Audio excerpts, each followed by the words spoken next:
Estamos viviendo en una cultura que exalta el yo, la fama, el aplauso, la superioridad, la autoafirmación del ser, la soberbia, el orgullo, la arrogancia, la altivez. Todas ellas son palabras sinónimas. Estas palabras que estaremos utilizando indistintamente en la predicación son una constante amenaza para nuestro espíritu. Y la palabra de Dios nos advierte con claridad que la soberbia o el orgullo siempre precede al desastre y que la arrogancia del corazón es la antesala de la caída. En Proverbios 16:18 nos dice: antes del quebrantamiento es la soberbia, y antes de la caída la altivez de espíritu. El orgullo es uno de los pecados más destructivos para la vida espiritual del ser humano porque ataca directamente al corazón del evangelio. Y esto hace que el hombre se sienta suficiente y que no quiera depender de Dios. Y esto trae como consecuencia que rechace voluntariamente y descaradamente la gracia de Dios. Y como resultado final, traerá su condenación eterna. Este pecado del orgullo, este pecado de la soberbia, no solo tienta la vida de los hombres comunes, sino que también apareció en uno de los momentos más dramáticos del ministerio de nuestro Señor Jesucristo, que fue su tentación en el desierto. Dentro de nuestra serie sobre el libro de Mateos, estamos viendo el capítulo 4 y en la predicación anterior estuvimos estudiando acerca de cuál fue la primera tentación que Satanás le hace a Jesús en el desierto. En esta segunda tentación que vamos a considerar en esta mañana, el diablo le ofrece a Jesús una exaltación de su persona a través del orgullo. Esto que vamos a ver nos servirá para entender que el orgullo no es solo un problema de los impíos. El orgullo también es una tentación sutil que Satanás utiliza para atacar aún a los más piadosos, y que para ello no únicamente utiliza sus atracciones especiales, sino que también Satanás utiliza las escrituras para justificar aquella tentación. Además, este pasaje también nos va a enseñar que la mejor defensa para el ataque del pecado del orgullo es un correcto conocimiento y un correcto uso de la palabra de Dios. Pero que este conocimiento y este uso de la palabra de Dios tienen que ir acompañados de una obediencia, de fe, de humildad y de una total dependencia de Cristo. Porque separados de Él, dice la Escritura, nada podemos hacer. Vayan al capítulo 4 del libro de Mateo y vamos a estar leyendo los versículos 5 al 7 únicamente. Mateo capítulo 4, versículos 5 al 7. Dice así: entonces el diablo le llevó a la santa ciudad y le puso sobre el pináculo del templo y le dijo: si eres hijo de Dios, échate abajo, porque escrito está: a sus ángeles mandará acerca de ti y en sus manos te sostendrán para que no tropieces con tu pie en piedra. Jesús le dijo: escrito está también: no tentarás al Señor tu Dios. Vamos a orar, hermanos, y poner esta predicación en manos del Señor. Bendito Padre, te damos gracias por tu palabra y gracias también, Señor, porque es por medio de ella por la cual nosotros podemos defendernos de los ataques del enemigo. Ayúdanos a saber utilizarla, ayúdanos a llenarnos de ella, que sea, Señor, nuestro escudo y también nuestra espada para defendernos de todo aquello que trata de desviarnos del camino correcto. Te pido que me des, Señor, de sabiduría para poder predicar las cosas que tú tienes para nosotros y que pueda entrar en corazones fértiles. Te lo pedimos en el bendito nombre de nuestro Señor y Salvador Jesucristo. Amén. En esta segunda tentación que el diablo le hace a Jesús, no solo manipula las Escrituras, sino que también trata de llevarlo a caer en una soberbia espiritual, en un orgullo para buscar su gloria personal y también para hacer una exhibición pública de su poder. Y para ello Satanás incluso utiliza las Escrituras. En el pináculo del templo, Satanás le propone a Jesús que demuestre su condición del Hijo de Dios haciendo un acto espectacular, tratando de que con esto ponga a prueba a Dios mismo. Esta es la esencia de la arrogancia humana, hermanos. Nosotros nos creemos con el derecho de exigirle a Dios que se someta a nuestras condiciones. Vamos a ver cómo este pasaje nos enseña acerca de cómo Cristo nos instruye a nosotros la manera en que nosotros debemos de defendernos ante uno de los peligros más grandes para nuestra vida espiritual, que es el orgullo. Dice el versículo 5, entonces el diablo le llevó a la santa ciudad y le puso sobre el pináculo del templo. Jesús ya rechazó la primera tentación de Satanás y lo hizo con la Escritura. Ahora el diablo intensifica su estrategia llevándola a Jerusalén para una segunda tentación. Lo lleva a la ciudad santa, como dice el versículo, y esta ciudad es conocida así porque era el centro de la vida religiosa judía y la ciudad donde se encontraba el templo de Dios. Dice Isaías 52:1, despierta, despierta, vístete de poder, oh Sión, vístete tu ropa hermosa, oh Jerusalén, ciudad santa. Así era llamada la ciudad de Jerusalén, la ciudad santa. Y aunque no se nos dice cómo ocurrió el traslado al que se refiere aquí el versículo, el énfasis es que Satanás actúa siempre bajo permiso divino. Jesús no está en manos de Satanás. Jesús tiene el control de toda la situación.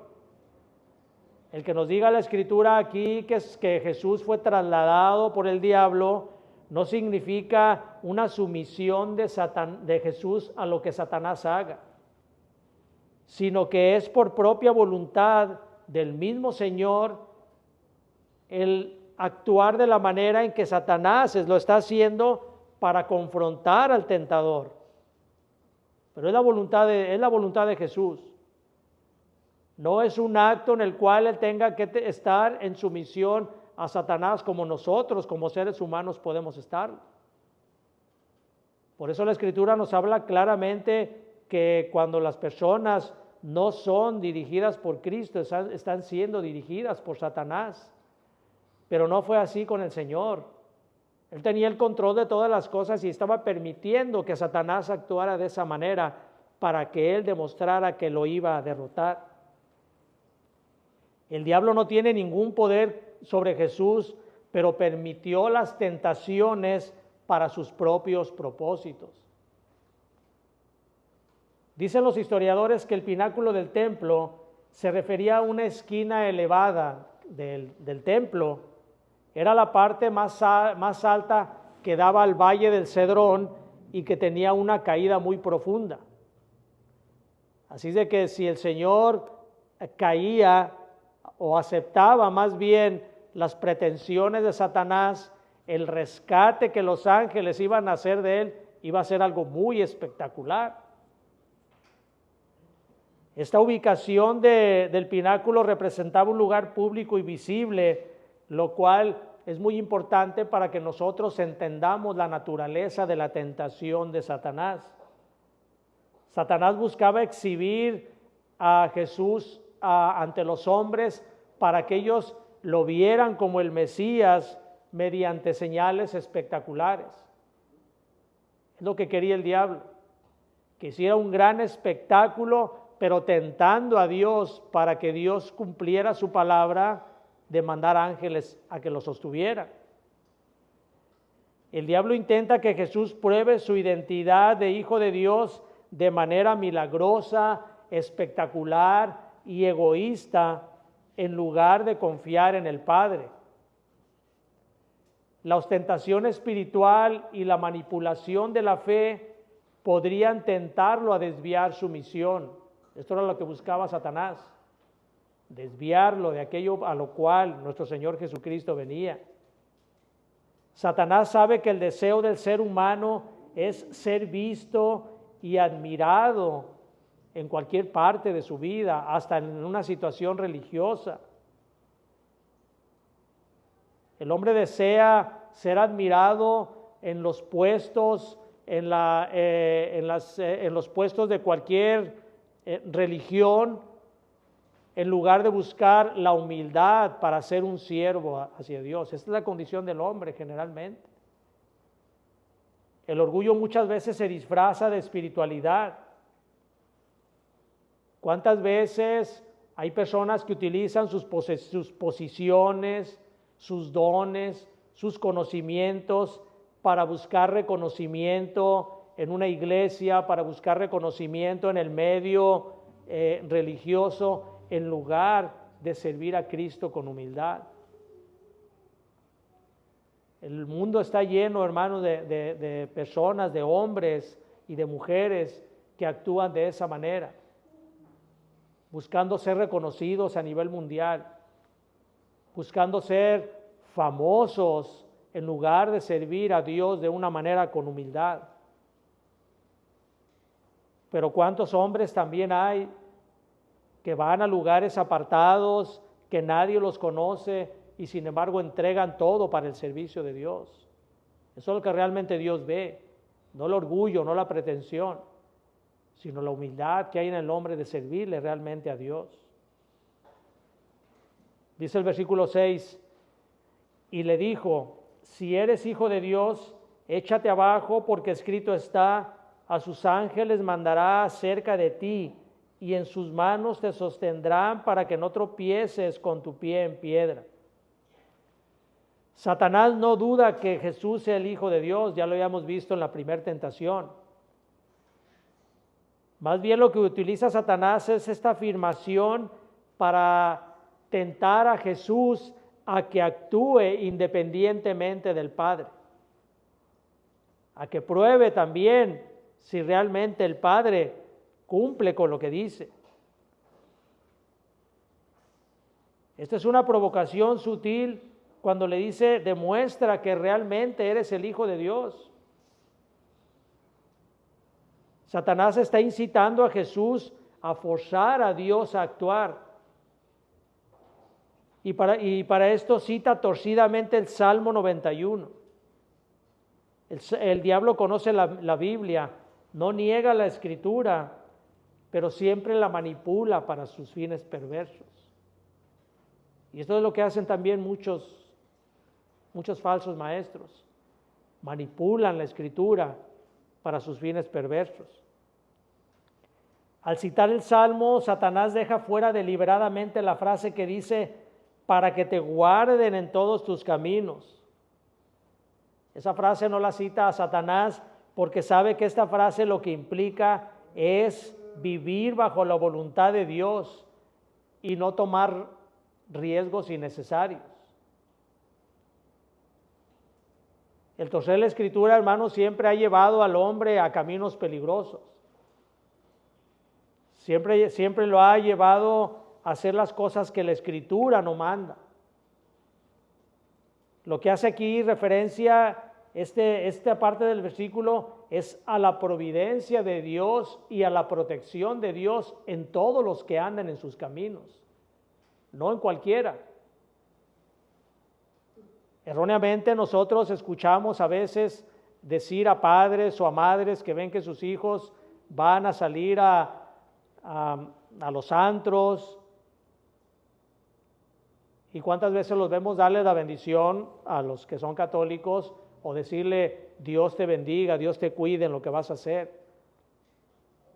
Pero hermanos, la Escritura claramente nos habla acerca de que Dios guarda en todos sus caminos a los hombres que andan de acuerdo a su voluntad. Son errores de escritura que las personas usan malamente y que llevan a caminos peligrosos. Lo que hace aquí Satanás es tergiversar el propósito del Salmo, porque este Salmo no es una licencia para la imprudencia, sino que es una promesa de fidelidad de Dios en el camino de la obediencia. No sé si han visto, si les ha tocado ver o les ha tocado saber acerca de predicadores, de pastores, de maestros, que tergiversando la Escritura, porque dice que no será dañado por nada, toman víboras venenosas y las manipulan, y estas personas son mordidas por las víboras y dicen no nos va a pasar nada porque la Escritura dice que no nos va a pasar nada y mueren. Esto es porque tergiversan la Escritura. Lo están haciendo para propósitos perversos, para propósitos únicamente de orgullo, de manipulación, de lucimiento, pero no con la humildad que Dios requiere para todos los servidores. Porque la arrogancia espiritual lo que hace es usar la palabra de Dios para justificar sus caprichos. La arrogancia no es solo querer ser admirado, es también poner a Dios a prueba. La arrogancia exige a Dios que demuestre su fidelidad bajo nuestras reglas, bajo nuestros deseos. Esa es la arrogancia. Exigirle a Dios que nos demuestre realmente si es fiel cuando nosotros estamos buscando únicamente nuestros deseos. Cuando nosotros buscamos servir a Dios de cualquier manera esperando que Dios nos recompense como si Dios nos debiera a nosotros algo. Eso es una arrogancia del alma. Dios no nos debe a nosotros nada, hermanos. Dios nos da a nosotros las cosas únicamente por gracia, no nos da lo que merecemos, porque si nos diéramos lo que nosotros merecemos, todos estaríamos bajo condenación. Así que no debemos de ser arrogantes y buscar y decir es que si yo voy a la iglesia, si yo oro, si yo predico, si yo me esfuerzo, entonces Dios me debe dar salud, me debe dar dinero, me debe dar posesiones. No, hermanos, esa es arrogancia que no debe de existir en un verdadero creyente. Satanás le dice, échate abajo, porque el diablo trata de que Jesús caiga en la tentación de usar el poder divino para atraer la atención de las multitudes y de esa manera sobresaliera en él la arrogancia, la soberbia y que desviara a Jesús del propósito real que es el camino hacia la cruz. Porque una caída milagrosa protegida por los ángeles fácilmente convencería a los que vieran todo eso de que realmente estaban ante el Mesías. Jesús demostraría que Él era el Mesías si actuaba de la manera que Satanás le estaba proponiendo. Pero ¿a qué costo sería eso? ¿Cuál sería el costo de que Cristo hubiera accedido a las pretensiones de Satanás? Dice el versículo 7, Jesús le dijo, escrito está también, no tentarás al Señor tu Dios.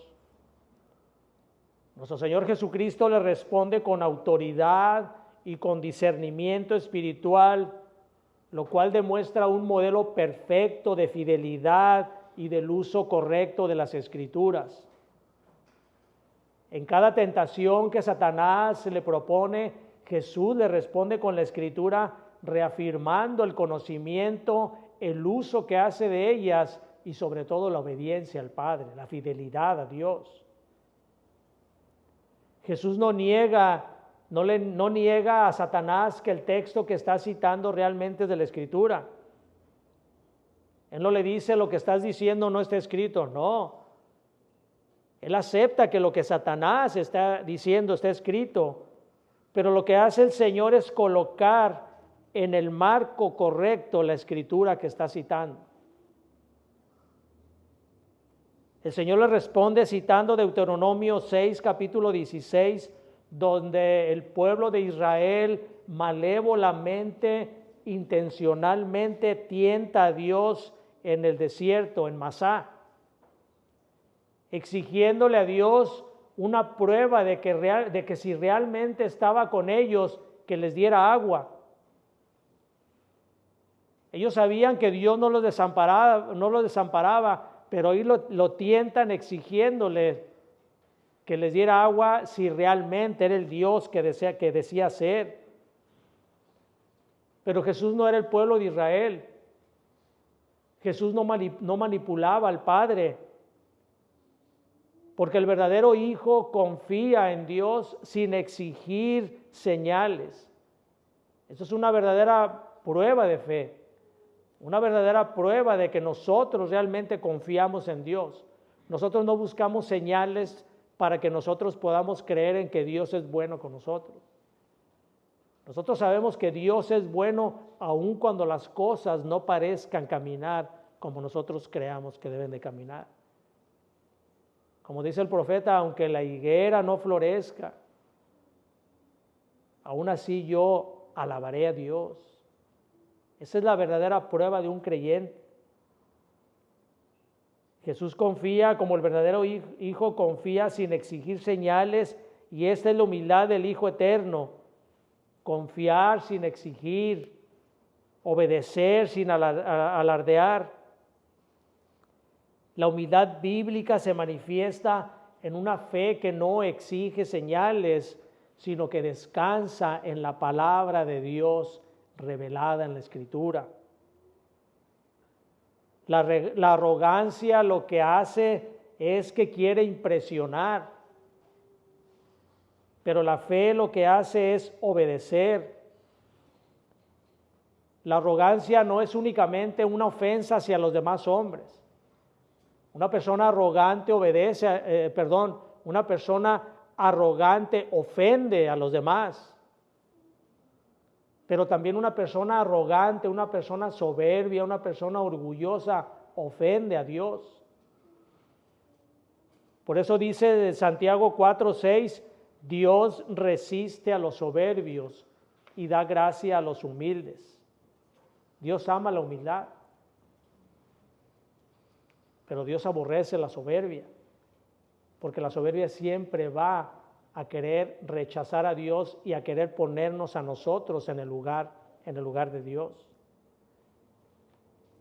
En este pasaje Cristo nos enseña la manera en que debemos resistir la tentación de la soberbia, pero es importante también además que nosotros estemos preparados para conocer cuáles son las formas en que un creyente puede caer en la soberbia.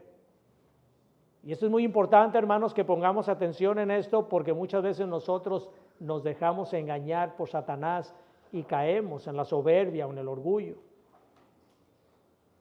Podemos caer en la soberbia al confiar en nuestro conocimiento bíblico o teológico. Primero a los Corintios capítulo 8, versículo 1 dice, el conocimiento envanece, pero el amor edifica. Un creyente puede estudiar mucho, tener sana doctrina, defender la verdad, pero si no tiene humildad, ese conocimiento lo puede llevar a despreciar a otros que según él saben menos que él. Y lo puede llevar también a este creyente que entra en soberbia, lo puede llevar a corregir con dureza y no con gracia hacia los demás hermanos. Esto es un acto de soberbia.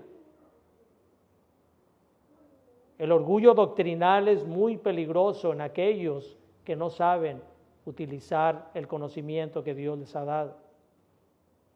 Podemos caer en la soberbia al pensar que hemos alcanzado un grado de espiritualidad que no necesitamos ya nada más.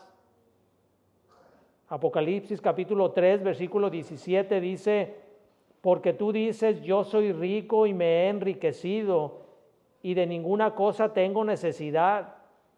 Y no sabes que tú eres un desventurado, miserable, pobre, ciego y desnudo. Cuando el creyente cree que ha alcanzado un nivel de espiritualidad en el cual ya no necesita corrección, ya no necesita consejo, no necesita arrepentirse diariamente de sus pecados, cae en una soberbia religiosa muy peligrosa. Eso fue lo que le pasaba a la iglesia de la Odisea.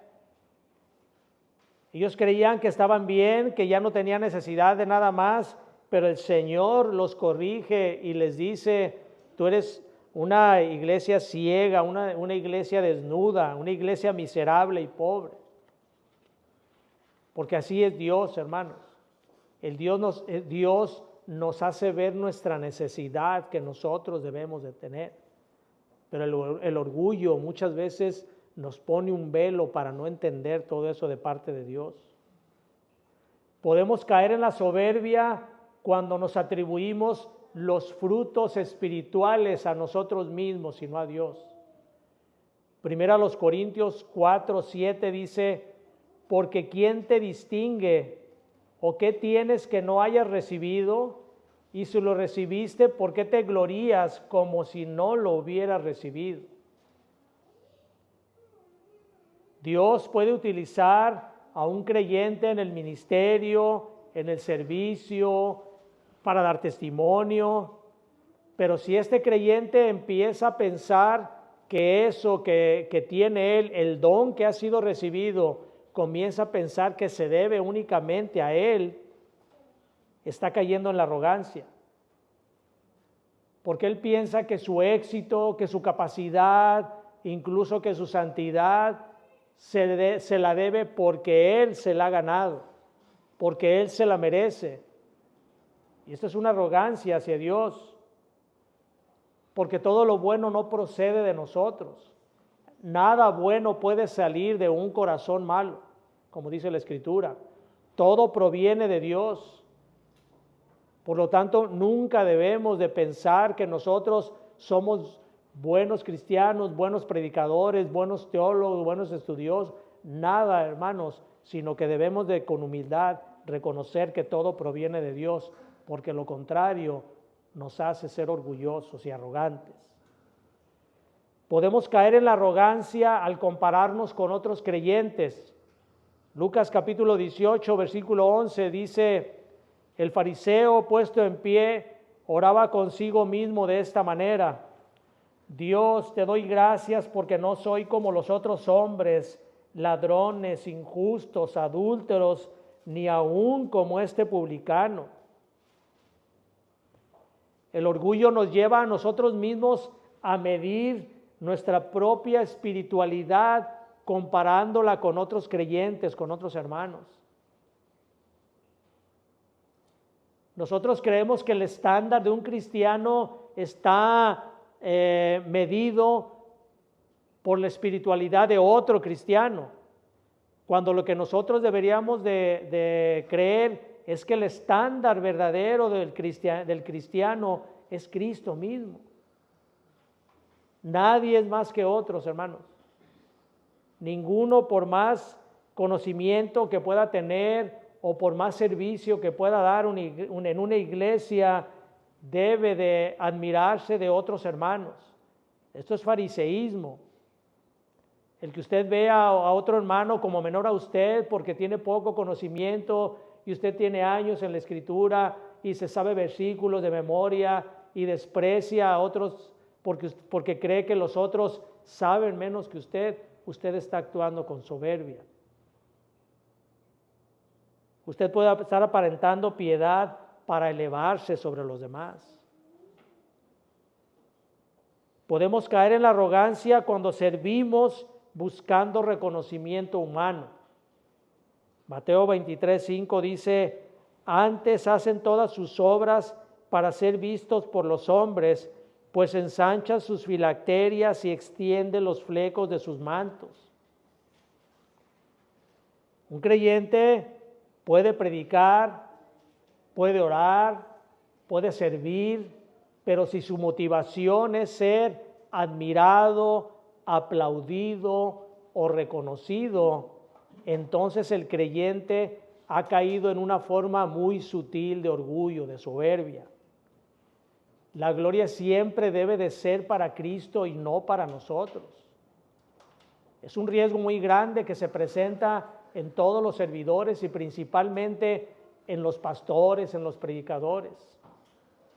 Cuando un pastor, un predicador comienza a creer que él es grande únicamente porque es alabado por los hombres, comienza a caer en el orgullo.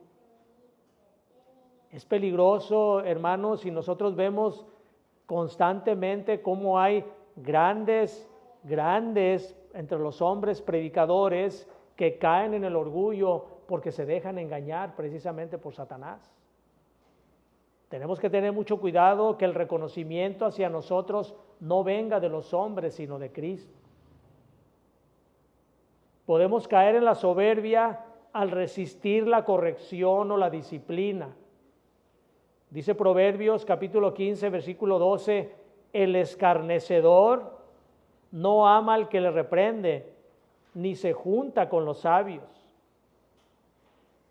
Cuando un creyente no acepta la exhortación o se ofende fácilmente, está manifestando un corazón orgulloso.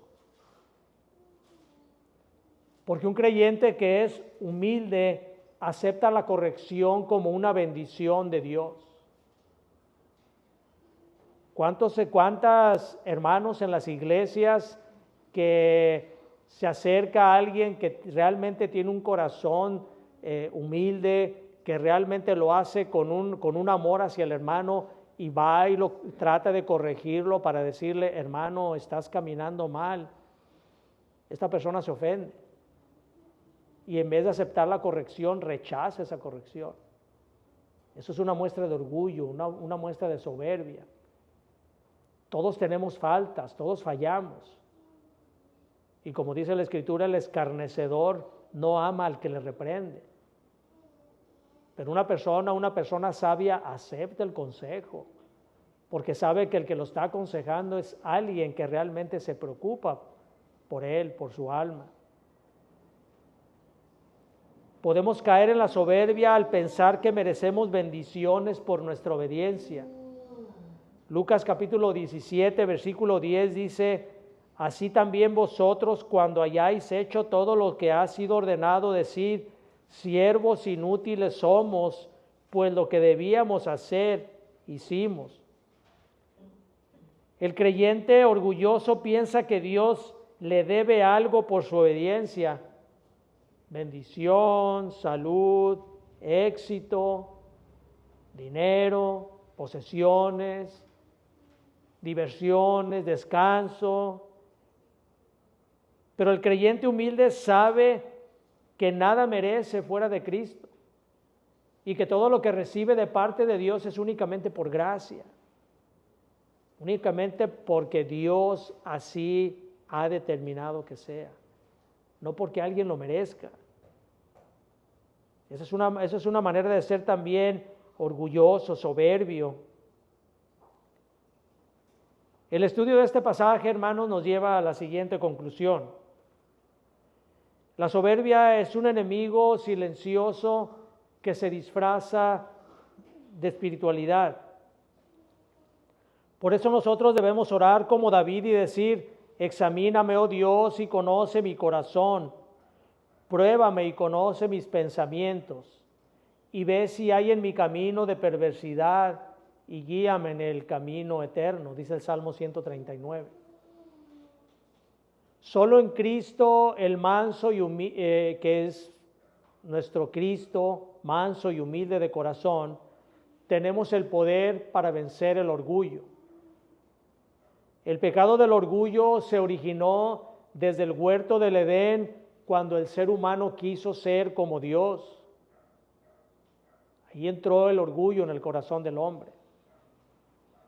Y es algo que nos ha sido transmitido a través de nuestra carne. Un corazón orgulloso, un corazón soberbio. Pero mientras Adán fue derrotado por Satanás debido a su orgullo, al querer ser como Dios, Jesús lo venció. Jesús venció a Satanás y al pecado del orgullo por su humildad. Por eso el que nosotros venzamos a la tentación y el pecado del orgullo no está en nosotros mismos, sino en estar unidos por la fe en Cristo. Estar unidos a Cristo, a su obediencia, a su fidelidad, a su humildad. Esa es la manera en que nosotros vamos a vencer las tentaciones del orgullo. Nosotros debemos tomar la cruz como un antídoto para el orgullo, porque la cruz de Cristo es el acto supremo de humildad. El Hijo de Dios no se aventó del pináculo del templo para ser admirado por los hombres, sino que se entregó en la cruz para ser humillado por ellos y exaltados por el Padre. Ante todo esto, ¿cómo nosotros podemos seguir siendo orgullosos? Y en lugar de contemplar a aquel que siendo rico se hizo pobre, despreciamos nosotros la cruz de Cristo. Debemos también nosotros tener cuidado de no torcer la palabra de Dios. Satanás cita la palabra de Dios muchas veces para engañarnos. Es por ello que nosotros debemos de aprender la palabra de Dios y saber aplicarla correctamente. Así es como nosotros debemos de ver la palabra de Dios. En 2 Timoteo capítulo 2 versículo 15 dice: procura con diligencia presentarte a Dios aprobado como obrero que no tiene de qué avergonzarse, que usa bien la palabra de verdad. La arrogancia tergiversa la palabra. La humildad se somete a la palabra de Dios. Y para terminar, hermanos, y como una aplicación personal, me gustaría dejarles algunas preguntas para que mediten en ellas, que meditemos en ellas. ¿Ha estado usted tentando a Dios esperando que se someta a sus caprichos, exigiéndole premios y bendiciones por su supuesta obediencia? Piensa en esto, hermano. ¿Ha estado usando la Biblia o la ha usado para justificar actitudes orgullosas? ¿Busca exaltarse usted mismo por su conocimiento, su ministerio, su posición o sus dones? ¿O busca realmente exaltar a Dios en cada uno de ellos? Si usted ha hecho esto, hermanos, venga a la cruz de Cristo y humíllese. Ahí el Hijo de Dios rechazó el camino del orgullo para abrirnos a nosotros la senda de la vida. Que la cruz de Cristo sea nuestro antídoto para rechazar el pecado del orgullo, el pecado de la soberbia. Confíe en la fidelidad perfecta de Cristo y pídale que lo transforme a su imagen. Nuestro Señor Jesucristo dijo: el que a mí viene no lo echo fuera. Y si usted, amigo, que nos ve o nos escucha y sigue con su orgullo, su soberbia y su arrogancia para no reconocer que necesita de Cristo, está usted caminando por sendas muy peligrosas. Deje a un lado su orgullo, deje a un lado su soberbia y venga a Cristo, porque únicamente en Cristo está la vida eterna. No hay nadie más, únicamente Cristo. Vamos a orar.